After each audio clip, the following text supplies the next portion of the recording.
La scia di sangue comincia il 12 marzo con un politico, Salvo Lima. Il 4 aprile prosegue con un investigatore di razza, Giuliano Guazzelli, maresciallo dei Carabinieri, massacrato ad Agrigento lungo il viadotto Morandi.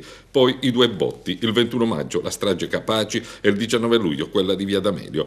Il 92 passa alla storia come l'anno delle stragi di mafia e degli omicidi eccellenti. Il 4 aprile ad Agrigento cade il mastino dell'antimafia, il maresciallo Guazzelli, la memoria storica della mafia dell'Agrigentino, ma non soltanto perché il sottufficiale aveva una conoscenza profonda di tutti i meccanismi di Cosa Nostra nell'intera Sicilia.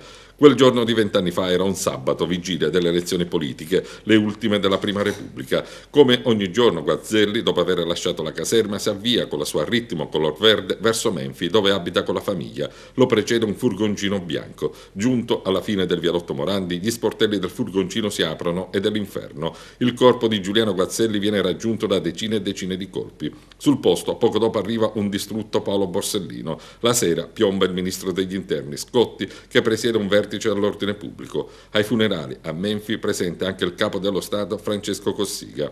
Guazzelli si era occupato della cosiddetta Stigia, organizzazione mafiosa parallela e talvolta in competizione con Cosa Nostra nell'Agrigentino, indagando anche sulla strage di Porto Empedocle. Tra i suoi meriti quello di aver convinto Benedetta Bono, amante del boss Carmelo Colletti, a collaborare con la giustizia. 20 anni dopo il comando dei Carabinieri di Agrigento parla ancora di Giuliano Guazzelli. C'è la lapide all'ingresso della caserma e una targa sulla porta della stanza nella quale ha lavorato per decenni. Questa è la sua scrivania. Da questo posto Guazzelli ha riempito pagine e pagine di informativa antimafia, con tanto di nomi, cognomi, dati, riferimenti, alleanze.